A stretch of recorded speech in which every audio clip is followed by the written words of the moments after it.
Hello everyone, I hope you're having a good evening. Today we're going to discuss about what constructivism is in education.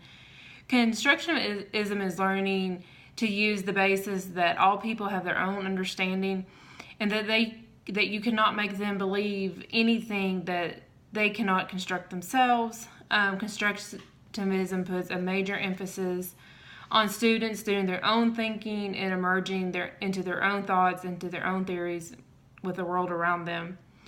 Often they are working in groups instead of working alone like you would see in a traditional classroom. The teacher becomes more the facilitator and the mediator of the information that the students is learning to clear up misconceptions instead of being the ones just given to the information to.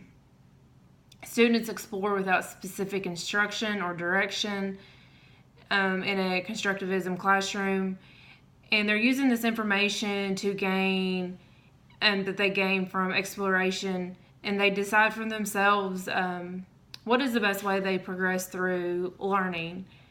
A couple of theorists behind constructivism is Jean Piaget, Lee Bukowski, Jerome Bernard, and John Dewey. Is the natural extension that they applied from research. It's very interpretation of meaning of constructionism is open to interpretation. They're not just the only ones behind the theory, but they're just some of the main ones. They each all play a very important role in these theories. Behind this theory, they have done an extensive research and has spent a lot of time on it and has proven that how this does work. Now we're going to talk about how a traditional classroom may look versus way a curriculum classroom, or the curriculum and how the students are viewed and what the role of the teacher is in the traditional classroom versus the constructivism type classroom.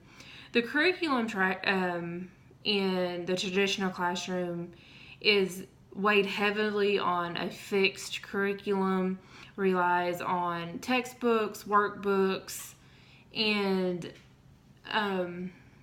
whereas the curriculum in a constructive classroom relies on response to students' questioning and answers, and relies heavily on primarily on sources of data and using manipulatives for children to learn and for them to learn in a different manner through exploration and through their own discovery. Often students are viewed as blank slates in a regular classroom, in a traditional classroom, I should say. The teacher ingrains the information in them, whereas in the constructivism classroom, thinkers emerge with different theories about the world. They kind of guide their own path, their own thinking, versus what they're being told by a teacher. Students often work in one-on-one in a traditional classroom. They seem to be working alone. They're not using their resources from other peers or from their teachers. They're at their desk working quietly. And in a constructivism classroom, you see a lot of working together with peers. They're collaborating as a group, as a class as a whole. The teacher's collaborating with them. It's all more about engagement. The teacher in a traditional classroom is normally more of an instructional role. They're presenting the information to the students. They're telling the students this is what it is. They're telling the students the facts. And they're guiding the students' thoughts. Versus in a constructivism classroom, the teacher is viewed as more of as a facilitator and a mediator, and they're working with the students, and the students are asking them questions and the teachers are responding back to them. They're engaging. They're working one-on-one, side by side, and they're all collaborating together. Also, with assessments, you would see a more formal type of testing in a traditional classroom. is just a set test. Okay, this is how the students did it, how they performed well, and that's what the students got. And the teacher goes on to the next subject or the next whatever they're planning on teaching. But in a constructivism classroom, you would see them performing assessments maybe every day, every hour, maybe once a week, a couple times a week, just kind of what best fits the teacher and how the students are understanding the material and the concept. And they're performing what they would call more formative assessment, and they're readjusting constantly to better shape that student and help them grow and develop into a better student and be able to ready for the next grade level. And now we're going to talk about the PAR model.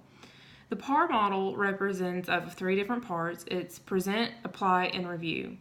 The present is 60%, and the student is presented with new knowledge, concept, skills, and theories. With explanation, the teacher talks about what they're going to talk about and explains it to them. It's given an instruction. Then the students, the next part is apply, which is about 35%, where the students carries out an activity that requires them to apply the material that was presented to them. And the last part is the review. The review makes up about 5%. It's the key points that are confirmed and emphasizes with explanation that links the new learning to the former learning. A good teaching scenario that I would probably use in my classroom would be a cause and effect. And you would see that you could do the song Hello Mother, Hello Father. With them, it's a great way to kids to visualize cause and effect after having to discuss what cause and effect actually is. One thing that you can do when you're presenting it to the kids after having a discussion what cause and effect is play the song Hello Mother, Hello Father a couple of times so the kids can get a good basis of it and so they can understand the song. And I always also give them a list of the lyrics in front of them so they can have the lyrics right there in front of them as the music is going and they can sing along and kind of get an idea what a cause and effect is. Then for the apply part, I would have the students partner up with another student in the classroom and give them 2 different colored highlighters. And one highlighter would be used for highlighting the cause, and the second highlighter would be causing the effect or highlighting the effect. And so they can kind of see and get that visualization of how those 2 go hand in hand together, and that way they can pick up the cause and they can see the effect. And then for a review, I would have them to get for a further review, I'd have them get their level readers out and read a couple of passages in the cause and effect area and have them go through and also highlight what is the cause and what is the effect so they can see, can see the visualization of it. And then I would have them come back to me in a small group and we would review it one-on-one and to kind of see if they've grasped the concept, if we need to go back and reteach it, or if we can move on and just have some fun interaction to do with it. Thank you, and I hope you have a good day.